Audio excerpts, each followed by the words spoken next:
Bonjour à tous. Donc IA, hein, on en entend parler beaucoup en ce moment. Il faut savoir que c'est pas nouveau, c'est la quatrième révolution IA de l'histoire de l'humanité. Donc vous inquiétez pas si vous vous sentez un petit peu perdu ou si vous savez pas trop sur quel pied danser. On a réuni des experts qui vont vous donner leur retour d'expérience sur le sujet. Il faut savoir que l'IA c'est pas nouveau, hein, c'est les années 50, la première révolution IA. Le terme IA est né en 56. Vous avez eu toute la partie chatbot qui est apparue dans les années 60 avec Elisa. Vous avez eu toute la partie réseau de neurones, pareil, ça date du début des années 60, fin des années 50. Donc toutes ces technos-là, elles ne sont pas nouvelles. Il y a quand même quelque chose qui est intéressant, c'est que pendant une vingtaine d'années, une dizaine d'années, pendant les années 80, l'IA n'intéressait absolument personne. Mais absolument personne. Les deux seuls pays qui continuent à financer la recherche dans les réseaux de neurones et dans l'IA, c'est la France et le Japon. Ce qui explique certains noms que vous pouvez voir dans les directions de recherche ici et là. Et puis, récemment, hein, les progrès les fameux LLM, les fameux GPT, qui ont relancé le débat sur l'utilité de cette technologie. Et j'imagine que ici, tous et toutes, on vous met un peu la pression pour intégrer de l'IA dans vos services et dans vos produits. Donc, vous allez avoir l'avis de gens qui ont testé beaucoup de choses, qui ont réussi à faire certaines choses, qui vont vous dire un petit peu comment ça s'est passé pour eux, l'intégration de l'IA dans leurs différentes boîtes et dans leurs différents produits. Donc, par rapport à ça, voilà, on va ouvrir les hostilités. Évidemment, on entend tous qu'il faut intégrer de l'IA dans nos produits, donc on fait des POC, on fait des expérimentations. On teste, on essaye de brancher ChatGPT sur le chatbot, on essaye de brancher un petit modèle qu'on a trouvé sur Internet pour essayer de faire de la prévision, on essaye des cycles et des graphes de décision et compagnie. Et donc vous avez 4 experts en face de vous qui vont vous parler un petit peu de leurs expérimentations. Tu veux commencer, Mathieu ? Oui, avec plaisir. Bonjour à tous. Je me permets, pour commencer, d'essayer de comprendre un petit peu où vous en êtes, vous. Si ça vous va, je vous pose 3 petites questions très rapido. À main levée, qui joue vraiment régulièrement avec ChatGPT ou l'utilise un peu, et pas que parce que vous avez testé, parce que vous... Ok, pas mal. Ouais, il commence à y avoir des glandeurs. Deuxième question, vous avez un nouveau restaurateur là dans le coin qui est une IA, super entraîné, qui fait des super bons plats. Qui va le tester ce midi pour manger avec nous? Ou sans nous, hein. Qui veut aller tester le restaurateur? Main levée, pareil. Un robot cuistot, déjà c'est moins évident, hein. Ils ont un peu peur quand même. Je pense qu'ils ont trop joué avec ChatGPT qui dit des conneries. Et dernière question, vous avez une super IA qui a été entraînée sur toutes les plus belles photos du monde. C'est une IA photographe de mariage. Est-ce que vous le prenez pour votre mariage? Ou celui de vos enfants? Limite un peu moins. Voilà, on y est, il y a un petit peu de ça. Pour le boulot, on veut bien. Pour le perso, ça peut coincer. Alors, pourquoi je pose ces questions-là? Parce qu'effectivement, c'est hyper facile de poker plein de choses. Passer à l'échelle, c'est pas un défi technologique du tout. C'est un défi d'organisation, c'est un défi de change management. Chez Amundi, je pense que très rapidement, on est monté à 60, 70 initiatives, tests avec du chat GPT, du Mixtral, du Llama. On a notre plateforme Big Data qui nous permet d'aller assez vite là-dessus, c'était cool. En revanche, le passer à l'échelle, le déployer sur 1000, 2000 collaborateurs qui l'utilisent au quotidien, avec la bonne data gouvernance, avec tout ce qu'il faut, c'est pas un problème de technologiste. Alors, je m'appelle Amundi Technologie, mais finalement, on s'est très très vite rendu compte, été 2023, qu'il fallait mettre une gouvernance très transverse en place. Et j'ai écarquillé les yeux de tout le monde quand j'ai demandé que ce soit les RH qui prennent une partie de la gouvernance. Parce que, à mes yeux, le grand changement allait être sur les compétences pour aborder les LLM, qui sont une révolution, ça on n'en dénie pas, on est peut-être en haut de l'hype, il y aura un peu de désillusion, mais on va trouver un usage. Mais c'est une technologie qui nous permet de vous simplifier l'interface homme-machine. Vous accédez à vos connaissances et à vos datas de manière beaucoup plus simple quand vous êtes un non-expert. Et à chaque fois qu'on a une techno qui nous permet de simplifier le dialogue avec la machine, elle a fonctionné et elle s'est déployée. Donc là, on est en plein dedans et ça veut dire que nos métiers, nos collaborateurs doivent monter en compétence pour l'utiliser. Et en même temps, et vous allez vite le sentir, il faut s'assurer qu'ils ne perdent pas la compétence d'avoir quelque chose qui fait le job à leur place. Donc comment on fait pour monter tout le monde sur des nouveaux métiers, des nouveaux usages et s'assurer de tout ça. Donc mon point clé, et puis je ne vais pas préempter tout le temps, il est de mettre en place, nous c'est ce qu'on a fait en tous les cas, une gouvernance, un dispositif qui est capable de lier techno, transfo, opération, HR, évidemment, finance, parce que Ça coûte cher les LLM. Il faut quand même les rentabiliser. Ensemble pour bien filtrer les initiatives qui ont l'air d'être probantes et que vous allez déployer à l'échelle facilement en embarquant vos métiers. Après, on pourra rentrer dans le détail desquels. Sylvain, un petit mot sur cette question? On dialogue tous dessus. Hein. Oui, avec plaisir. Peut-être juste pour un peu de contexte, nous on vient d'une partie différente de l'industrie. Sésame, c'est un data provider. On est un spécialiste de la controverse ESG, c'est-à-dire qu'on utilise l'intelligence artificielle pour automatiquement traquer les scandales qui peuvent arriver sur des sociétés publiques ou privées. Des choses comme Wirecard, Orpea en France, ou la même chose sur des actifs privés que les agences de notation ne peuvent pas noter à la main, étant donné la quantité d'actifs différents. Et donc on utilise beaucoup d'IA traditionnelle et d'IA générative depuis quelques années pour aller faire en fait cette revue média de manière automatisée. Et on est une équipe d'une centaine de personnes, très focus sur les thématiques data et intelligence artificielle. Et on a levé environ 50 millions de dollars auprès d'investisseurs. Donc on est backé par du venture capital pour pouvoir faire ces développements. Donc ça, c'est juste pour le contexte de la société et qu'est-ce qu'on fait au jour le jour. Donc nous, on est un acteur qui utilise l'intelligence artificielle pour un cas spécifique. Mais quand on parle de POC et de POV, il y a vraiment une notion de focus. Et nous, on l'a vécu à travers l'histoire de la société. C'est assez intéressant et je pense que c'est une thématique qui arrive souvent dans le domaine de l'IA. Sésame a été créé il y a une dizaine d'années à Metz par 3 étudiants. Et on vient, nous, de l'IA à l'ancienne, le Natural Language Processing, sur lequel on fait de l'analyse de sentiments, de la détection d'entités nommées, etc., avant l'avènement de l'IA générative. Et on a développé, en fait, pour commencer à l'époque, tout un tas de use cases autour d'une plateforme d'intelligence artificielle. Donc on a développé des outils modulaires qui permettaient d'adresser tout un tas de thématiques différentes pour l'industrie. Alors on a beaucoup travaillé notamment dans le domaine du hedge fund, évidemment on a travaillé dans le domaine de l'ESG qui est aujourd'hui notre cœur d'activité, mais on s'est retrouvé un petit peu, je dirais, confronté à ces thématiques de gouvernance des cas d'usage sur lequel en fait le champ des possibles autour de l'intelligence artificielle est extrêmement vaste. Et nous, on utilise les prémices des large language models depuis 2016 avec du BERT, TopicsBERT, BERT-ESG, etc. Donc on a eu l'occasion vraiment de voir toutes les phases jusqu'à aujourd'hui de l'utilisation de modèles jusqu'à du Mistral et du Llama. Et donc ça, je pense que c'est quelque chose aussi à garder en tête, c'est l'IA a une utilité uniquement si on sélectionne les use cases qui sont vraiment intéressants. Pour nous, en tant que start-up et en tant que scale-up, c'est les use cases qui ont une résonance business et une vraie valeur pour nos utilisateurs, plutôt que juste la capacité à faire et la capacité à dire je fais de l'IA. Donc ça, c'était quelque chose qui est important pour nous. Et je dirais juste que l'avantage aujourd'hui, c'est que cette phase de prototypage et d'itération, elle s'est accélérée.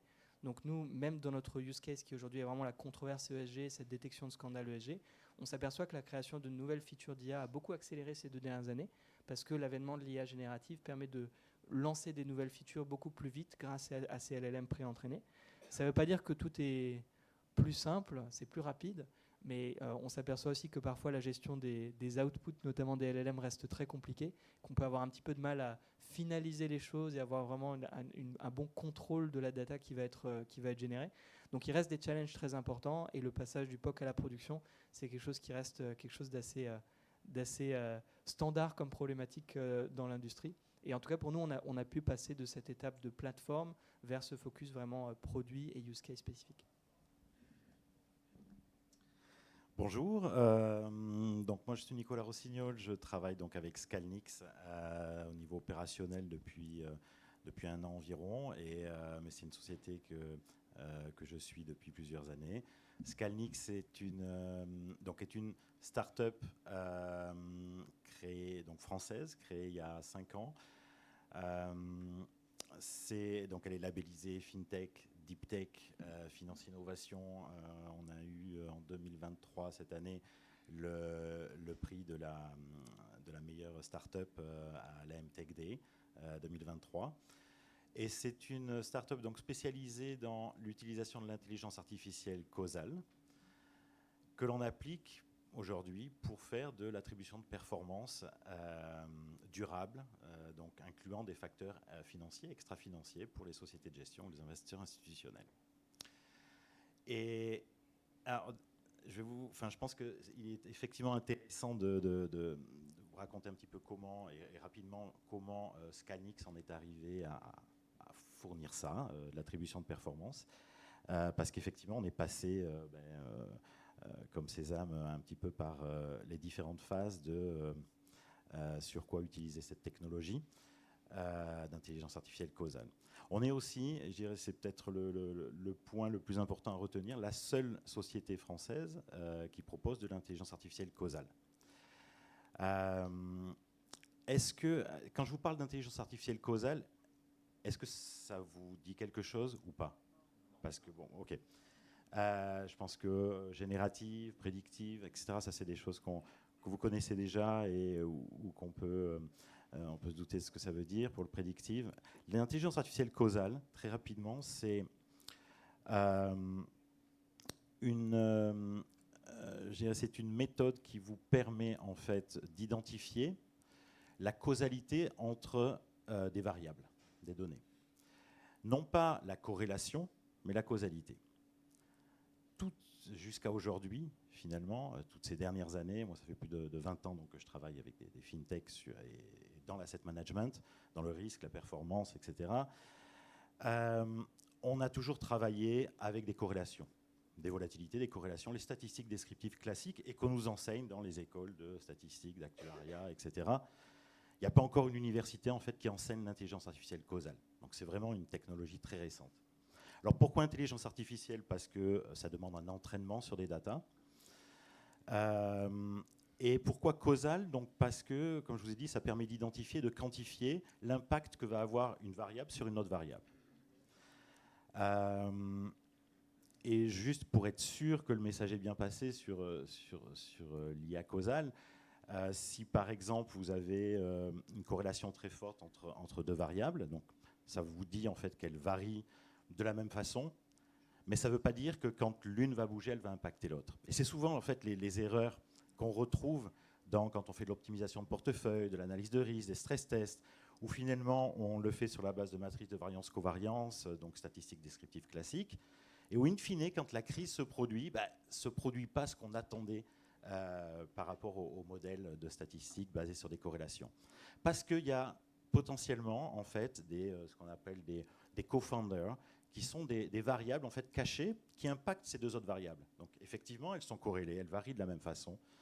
Sauf que quand il y en a une qui est impactée de ces variables, ça n'impacte pas le co-founder et donc l'autre n'est pas impacté. Moi, dans l'optimisation de portefeuille notamment, c'était une problématique qu'on a eue pendant des années en utilisant Markovitch et voilà, les méthodes traditionnelles. Donc avec l'IA causale aujourd'hui, au lieu, donc, comme je l'ai dit, d'estimer des corrélations, on va estimer des causalités entre les facteurs. Alors vous voyez que ça peut s'appliquer à des tas de choses. Bon, déjà, restons dans la finance, parce qu'il y a des tas d'applications en médecine, en marketing, etc. Dans la finance, encore une fois, on est les seuls à proposer ça aujourd'hui en France.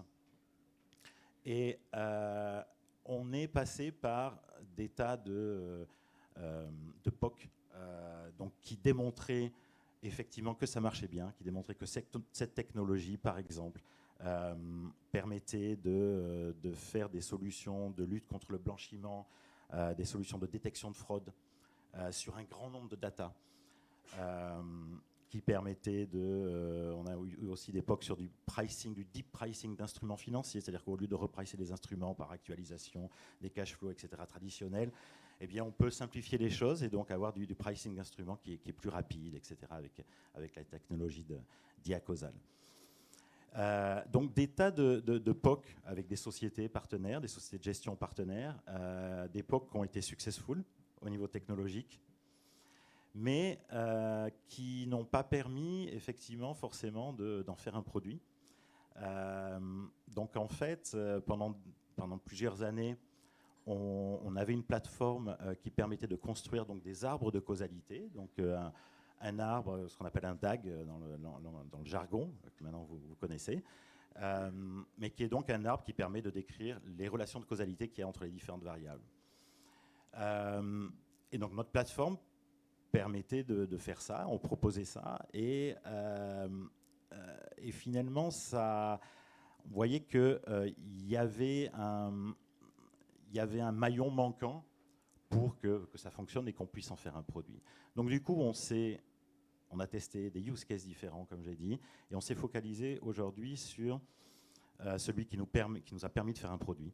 et de susciter un intérêt général pour les asset managers et pour les institutionnels sur donc, l'attribution de performance sur des facteurs extra-financiers. Parce que cette analyse d'IA causale nous permet en fait de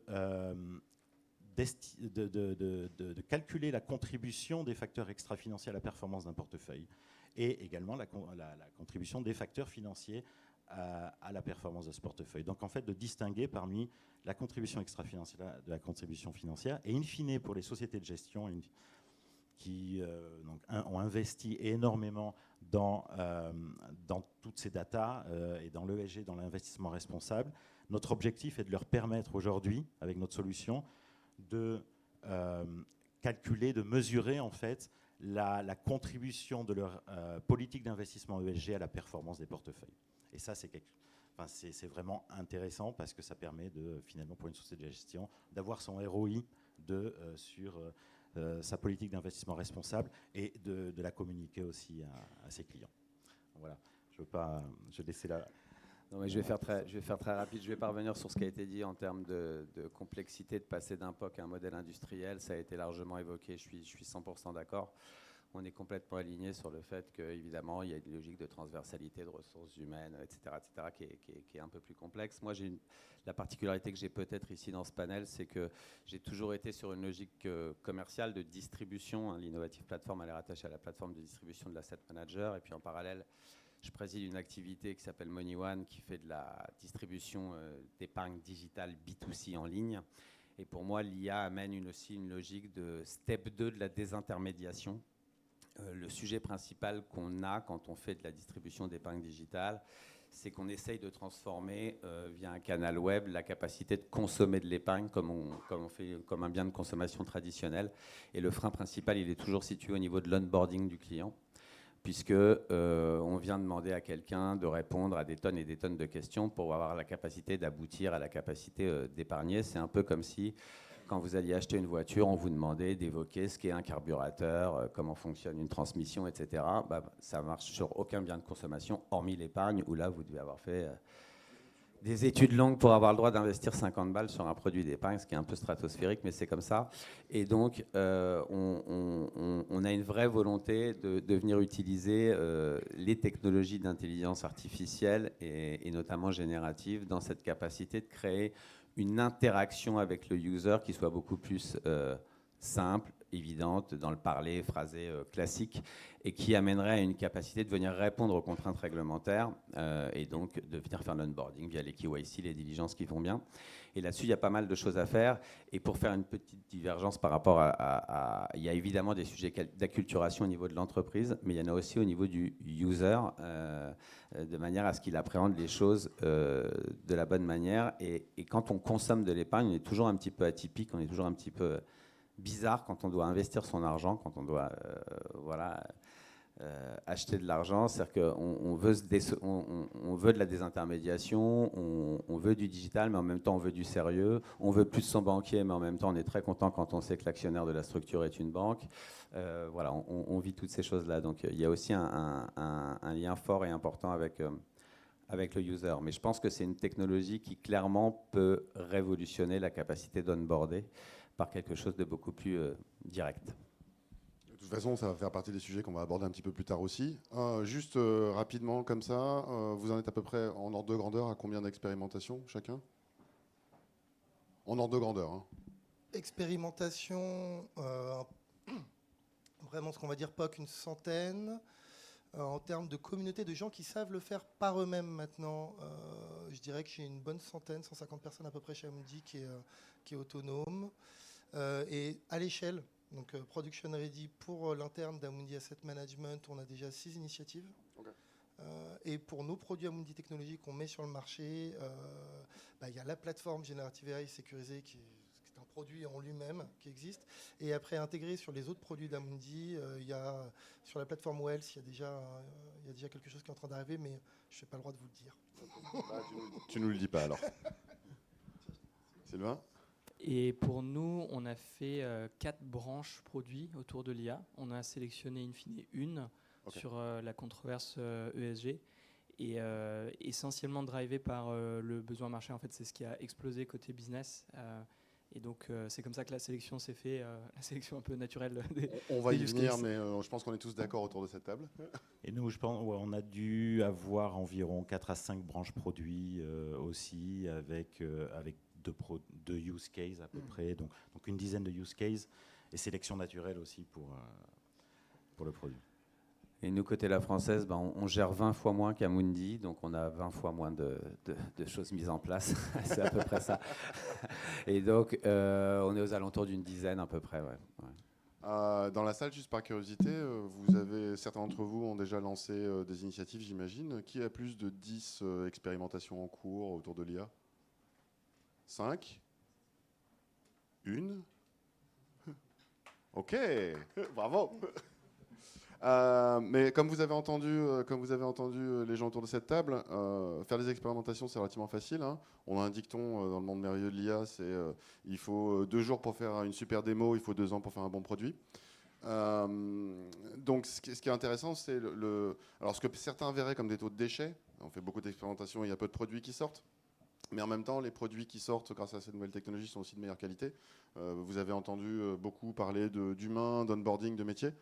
Donc ce que j'aimerais, messieurs, c'est que vous nous parliez justement des facteurs qui ont fait que le truc qui est sorti, ou les petits trucs qui sont sortis, déjà d'une sont sortis, et après quelques semaines, mois, années de prod, le passage à l'échelle, est-ce qu'il a bien fonctionné, quelle est la réalité opérationnelle des trucs qui ont marché parmi ces dizaines, voire centaines d'expérimentations.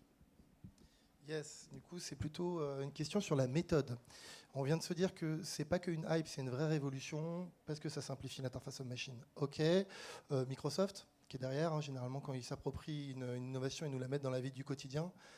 Vous avez une idée à peu près de l'investissement de Microsoft par trimestre sur ce sujet-là? 15 milliards. 15 milliards par trimestre. Alors moi, ils s'achètent un Amundi tous les trimestres. Voilà. Donc effectivement, ils sont en train de se l'approprier et nous le mettre dans la vie du quotidien. Donc faut l'aborder. Et mon message d'avant, c'est ce n'est pas un sujet de techno, c'est pas un sujet tiré par les geeks, c'est un sujet de change management. Alors du coup, sur la méthode, une fois qu'on a fait ces constats-là, ce qu'on a proposé janvier 2023, on a, avec la cybersécurité, ouvert OpenAI à peu près une centaine de collaborateurs pour qu'ils jouent vraiment avec OpenAI pendant 3 mois. Et ils sont revenus vers nous avec leur feedback. C'est utile, pas utile, etc. L'essentiel des feedbacks sont venus ainsi. C'est je suis un peu en stress parce que vous m'avez dit qu'il y avait des fuites d'informations confidentielles. Tout ce que vous donnez à GPT-3 va être utilisé pour entraîner GPT-4, etc. Donc il faut un environnement sécurisé. 2, oui, c'est très utile, mais en fait, GPT connaît rien du tout de mon métier. Donc il faut que je puisse lui passer mes connaissances. Donc, vous avez entendu parler de RAG et plein d'autres choses, il y a plein d'autres techniques, mais il y a besoin de quelque chose un peu plug as a service, de comment je lui délivre mes connaissances. Et 3, en fait, j'ai pas besoin de chatter. La plupart du temps, j'aurais juste besoin que cette fonctionnalité-là, ce qui fait pour moi, ma fact sheet, mon extraction d'infos, ça soit planqué derrière un bouton de mon outil de quotidien. Alors nous, on a nos outils, mais ça peut être aussi la suite Office, ça peut être ce que vous voulez. Mais il n'y a pas besoin de toujours de chatter. Ça, c'était les 3 feedbacks. Pendant ce temps de test de nos métiers, nous, on a développé la plateforme technologique qui sécurise, donc du GPT et d'autres, qui propose le petit chatbot comme vous le connaissez sur OpenAI, mais aussi drag and drop de vos fichiers, découpage de vos images, etc., pour que GPT puisse dialoguer avec votre connaissance et la partager avec vos collaborateurs, et ce qu'on appelle les agents autonomes. Alors là, je ne vais pas m'étendre parce que je vais perdre du monde, mais sachez que vous pouvez déployer des essaims de GPT qui travaillent entre eux et qui dialoguent entre eux pour résoudre une tâche beaucoup plus complexe. Moi, je me souviens encore de moi je les appelle mes moines copistes. Vous allez voir vos métiers, vous leur demandez de quoi vous avez besoin, et vous disent, si c'est un moine copiste, j'ai besoin d'une encre qui s'efface et d'un papier qui ne se déchire pas. Ils ne vous parlent pas d'une imprimante. J'ai le même phénomène. J'ai que des métiers qui vont me dire comment je peux automatiser telle tâche. Ils ne repensent pas le process business en entier. Et c'est là où il y a plein d'autres manières de voir, et c'est pour ça que je dis qu'il y a du change, ce n'est pas qu'un problème technologique. Donc on a développé cet espace sécurisé, cette plateforme, elle s'appelle Studio, elle pourrait s'appeler autrement, peu importe, dans lesquelles les métiers peuvent être autonomes, mais les développeurs peuvent coder dans la plateforme aussi pour des choses plus avancées. Et à partir du moment où on avait ces 2 éléments-là, là on a mis la gouvernance en place et on a défini quelques règles. Très simples. Proposez-nous des idées, puis nous on en a quelques-unes. Pour chacune de vos idées, on va vous faire le POC ou le Proof of Value, et on va essayer de définir combien ça risque de consommer en token, en words, donc en euros par an. Trouvez-nous le ROI. Ça génère des leads, ça génère du business revenue, c'est des gains opérationnels, c'est du risque opérationnel en moins, on l'exprime en tous les cas. Si on a un ROI dans l'année, on y va et c'est parti. C'est pour ça qu'on est passé de 100 à 6 en prod à l'échelle, parce que évidemment, il y a une filtration forte par le ROI drivé. C'était une manière pour nous d'aller, on va dire, trouver les gros cailloux dans l'entreprise, là où il y a des optimisations évidentes. Maintenant, il y a des actions collectives. Je vais vous donner à l'échelle d'un Amundi, ça va vite. Mais si un GPT, ça fait sauver 30 minutes par semaine par collaborateur, j'économise 20 000 jours hommes par an. Alors 30, quand j'ai un utilisateur qui me dit je sauve que 30 minutes, son ROI n'est pas si évident et puis je ne vais pas aller me battre pour 6 000 use cases comme ça. Donc c'est une vraie class action à mettre en place. C'est ce qu'a fait AXA au tout début. Ils ont ouvert GPT un peu massivement. Nous, on a préféré d'abord trouver les gros use cases dans lesquels on intègre ça dans notre plateforme. Puis maintenant, on est en train d'ouvrir plus globalement et plus massivement. On est en train d'y réfléchir très activement en tous les cas. Donc voilà la méthode, comment on a séquencé. J'ai bien aimé les essaims d'agents. Ça sent le crew AI ou autogène ou quelque chose comme ça en arrière-plan. Ouais, sur la recherche sur Internet, déjà, tu peux et puis sur tout ce qui est recherche de données. Tu peux les déployer entre eux. Très sympa. Yann, je ne veux pas faire souvent, on va avoir un débat d'experts. Je ne vais pas rentrer trop dans la technique. Je dis comme ça, souvent vous allez avoir des gars qui vont dire non mais GPT c'est un outil statistique qui calcule la probabilité du meilleur mot qui vient après une séquence de mots. Ok, fine, donc du coup ça c'est pas calculé. Si vous lui demandez 1 plus 1 égale, la probabilité qu'il dise 2 est forte, mais il ne calcule pas, il ne cherche pas l'information. En revanche, si vous dites à ChatGPT, fabrique-moi le bout de code Python qui calcule 1 plus 1 égale, ça il sait super bien le faire. Et après vous exécutez le code. Et c'est ça le principe des agents autonomes. Vous lui demandez de fabriquer la solution que vous devez exécuter pour trouver la solution que lui n'aurait pas pu faire. On cliquera après. Voilà, allez, passe. Moi, je t'en prie. Et du coup, nous, sur le passage à l'échelle, donc je disais que le premier élément qui a été déclencheur dans le passage à l'échelle, ça a été d'abord le focus. Donc, trouver le use case particulier autour de la controverse ESG sur actifs publics, actifs privés. Et ensuite, on a eu 2 choses à mettre à l'échelle. D'abord, dans le cadre du démarrage de l'activité, on a eu la plateforme elle-même à mettre à l'échelle. Nous, on collecte, on a 25 milliards de documents qu'on doit analyser en quelques secondes. Ça représente environ 1 péta de data. Et on a 1000 serveurs qui tournent en parallèle à peu près au quotidien. Donc c'est des use cases qui sont vraiment très très lourds et sur lesquels il faut avoir une capacité de compute importante. Et pourquoi on a besoin de ça? C'est parce que nous, on recherche des scandales qui émergent, notamment dans la presse régionale ou locale. Donc le typique, c'est Silicon Valley Bank. Nous, on commence à avoir des alertes 2 mois avant la faillite de la société, simplement parce que c'est quelque chose de réputationnel. Donc on commence à avoir les débuts du bank run qui s'expriment sur le web. Et de la même manière, pour Orpea, on collecte très très vite, en fait, plusieurs mois avant, dans la presse locale, les scandales sur les EHPAD individuels qui émergent.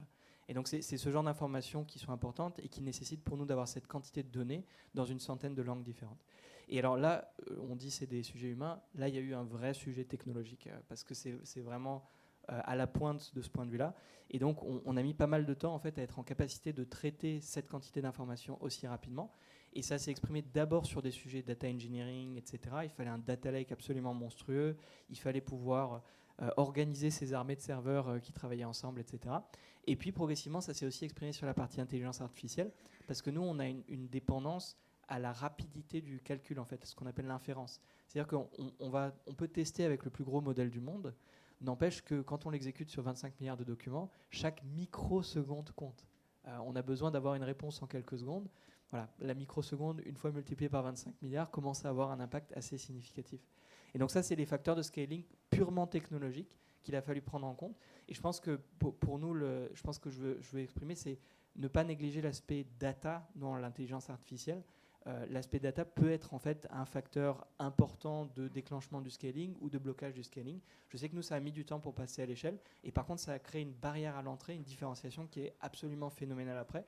C'est ce qui nous permet d'aller traquer des sociétés privées, des actifs non cotés, du high yield, des choses que personne d'autre ne peut traquer parce qu'on a cette data qui est disponible, etc. Et puis le deuxième élément de scaling, c'est le scaling du use case lui-même, du produit finalement. Donc c'est cette deuxième couche en disant une fois que la plateforme est faite, comment est-ce qu'on met un use case particulier spécifiquement à l'échelle? Et là, on a des considérations qui sont beaucoup plus humaines dans la capacité à développer quelque chose qui fonctionne bien, quelque chose sur lequel la qualité de la data est très importante, les features sont très très raffinées.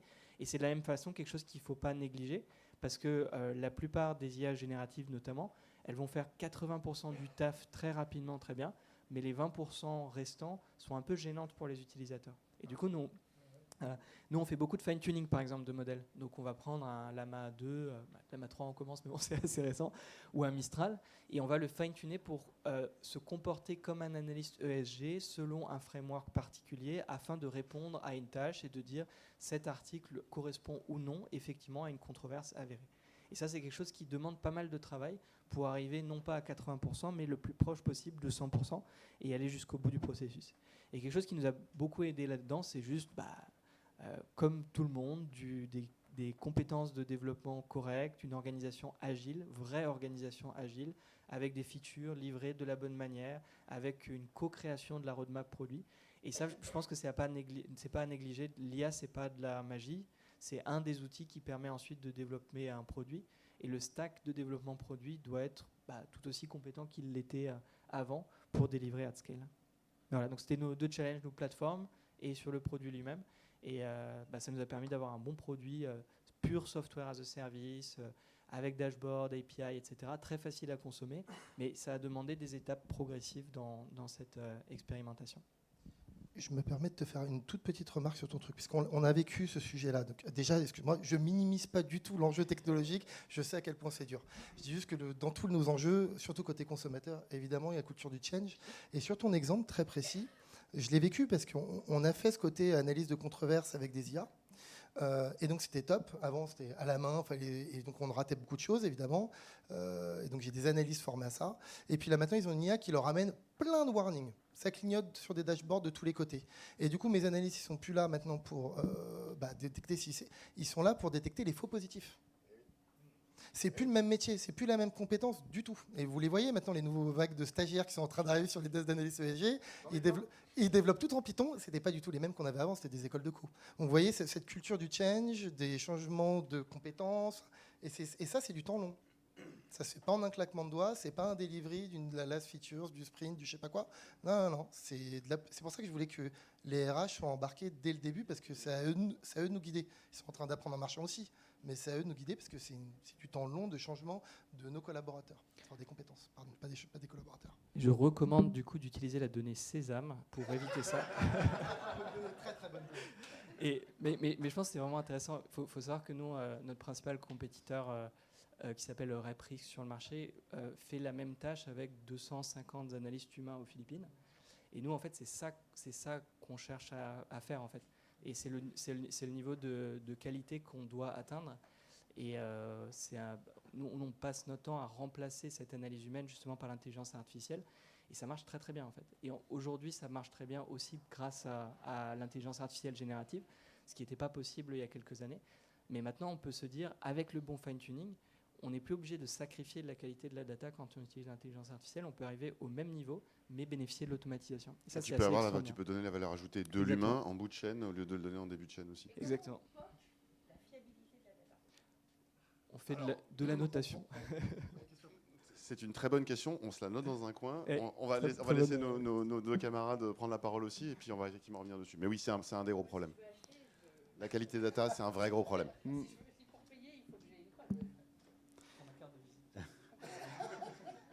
Alors pour compléter, parce qu'effectivement, on est passé par les mêmes étapes que décrivait Sylvain avec Scalnix. Je compléterai en disant que on s'est rendu compte que pour passer d'un POC au produit, c'était pas une solution technologique en fait qu'il fallait offrir ou proposer aux clients. C'était une solution métier. Dans le sens où finalement la technologie utilisée, peu importe. Enfin, on parlait tout à l'heure de l'identification des causalités. Pas mal d'exemples de rendez-vous avec des prospects, des partenaires, où je parlais du DAG tout à l'heure. Donc vous savez, cet arbre de causalité entre les différentes variables en 3 dimensions qui bougent, etc. Extraordinaire. Enfin, c'est un effet wow pour le client. Donc des data analysts, des portfolio managers, des risk managers, etc. Il y a un réel effet wow. Après, voilà. And so what? Qu'est-ce qu'on en fait? Et même si on les met sur la piste de quoi en faire, etc., ouais, mais nous en interne, ça veut dire que nous en interne, il faut qu'on construise nos propres modèles causaux, etc. etc. Donc, in fine, pour en faire un produit, la conclusion à laquelle on est arrivé, c'est que c'était une solution métier, c'est-à-dire qu'il faut juste fournir le produit clé en main. Donc une plateforme ou un service qui permet de générer les reportings d'attribution de performance, qui utilise cette technologie, mais finalement l'utilisateur, peu importe, lui ce qui compte pour lui, c'est le résultat, qui voit que voilà, sa politique d'investissement ESG a permis de générer tant de performances ou pas. Et ensuite, donc, qu'est-ce qu'on peut faire, etc. Donc c'est dans ce sens-là, nous, qu'on est allé. On fournit aujourd'hui donc une solution métier, en fait. Et ça a un impact aussi sur la structure de la société, parce que finalement, alors effectivement, il y a toute la R&D et le fait de faire de l'IA causale, et donc de construire les modèles. Et donc ça, c'est à nous, c'est dans nos mains, en fait. C'est-à-dire qu'on ne va pas demander aux clients de construire ses propres modèles et de familiariser finalement avec l'estimation d'IA causale, etc. C'est nous qui prenons ça à notre charge, on garantit la qualité de nos modèles et on lui propose juste le produit clé en main. Et juste, ça fait aussi écho à des remarques qu'on a pu rencontrer, enfin des comportements qu'on a pu rencontrer, ou des remarques où les gens se disent finalement il y a plein de codes open source qui permettent aujourd'hui de faire ce que vous faites, de construire des modèles causaux. Donc pourquoi la société de gestion en question ne le ferait pas, etc., etc. Et in fine, c'est là où l'humain intervient et l'œil de l'expert métier intervient aussi. C'est que faire de l'IA causale, c'est pas seulement en fait être un data scientist qui sait faire des modèles causaux. Faire de l'IA causale pour une utilisation métier, c'est un expert métier, finalement, on va dire, qui travaille avec un expert science, IA, pour en faire un produit qui parle au métier. Avec, alors, pour répondre à la question de Madame tout à l'heure, on a devancé justement ces questions-là de comment vous vérifiez la fiabilité de vos modèles, la stabilité temporelle de vos modèles, le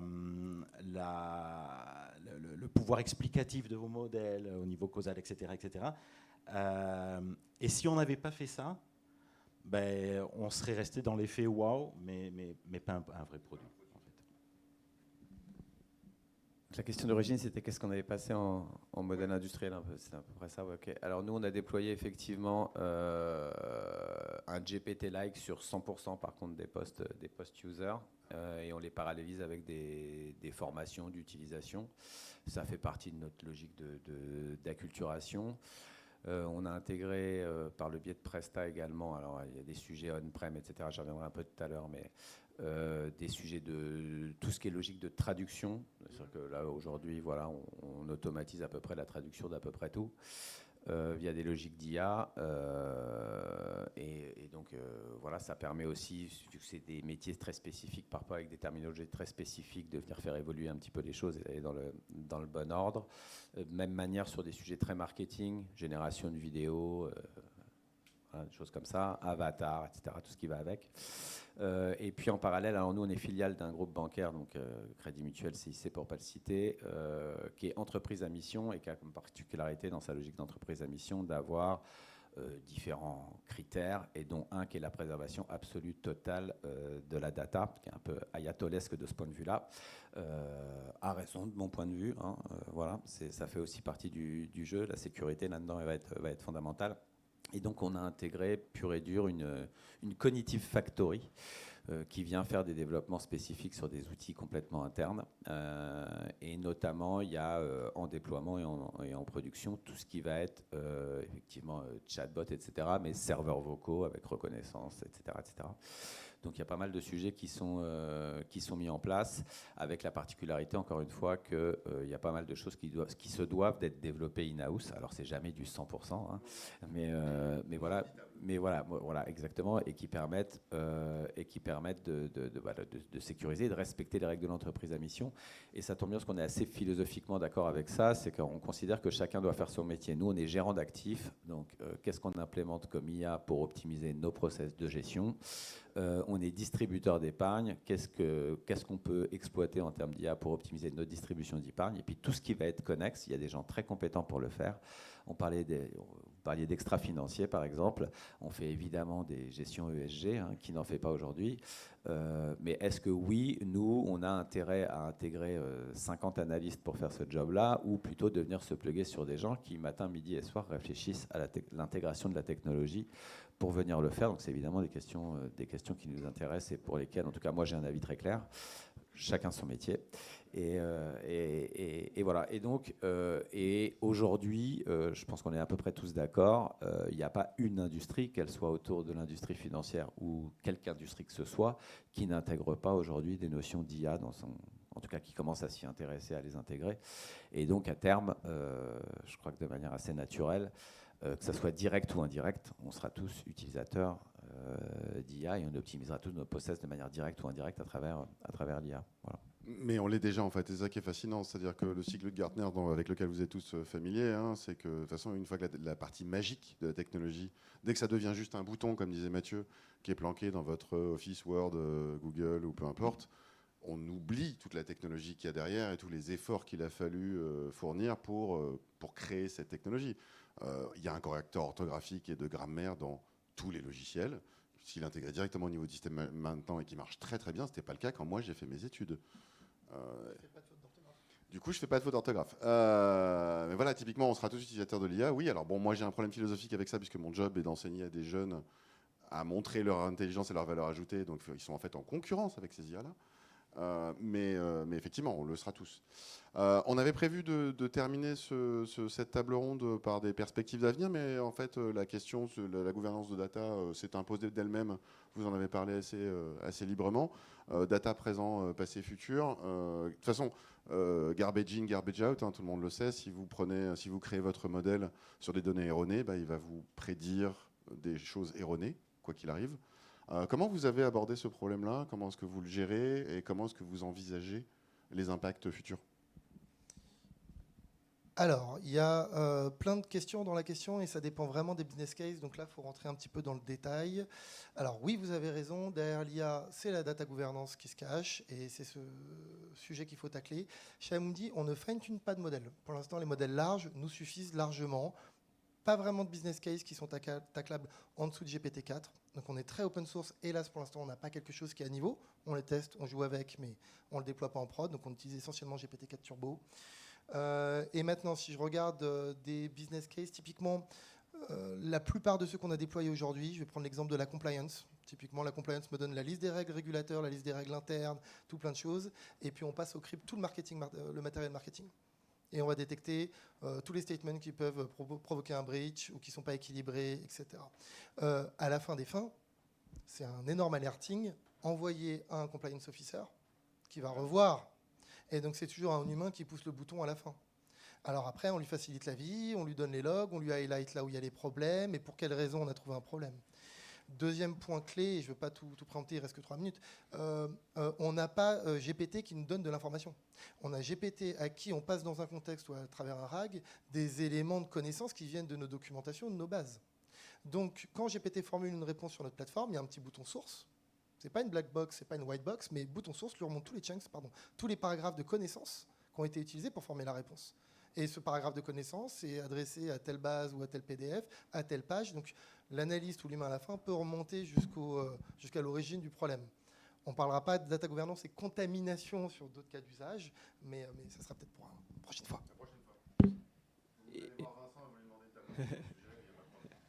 Et pour notre cas spécifique, c'est assez simple parce que comme dit, on n'a qu'une tâche, c'est vérifier si c'est effectivement des controverses ESG ou s'il y a des faux positifs ou des faux négatifs.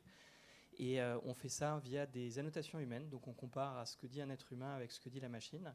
Et on le fait en particulier avec Etifinance, dont on est le fournisseur officiel de controverses. Et sur les controverses graves, c'est 97% d'accuracy. C'est pour ça que je dis on est quasiment au niveau humain. Et pour les perspectives futures, je veux juste dire, nous, on a la chance chez Sésame d'être vraiment assez mature maintenant sur ce sujet, d'être at scale. On a des dizaines de clients dans le monde entier. On est le fournisseur officiel des agences de notation, de Etifinance, de Fitch par exemple. On est le fournisseur de plein de banques, d'asset managers, Odo, Crédit Mutuel Arkea, CIC, plein d'autres acteurs en France et à l'étranger. On travaille avec 7 du top 10 private equity mondial.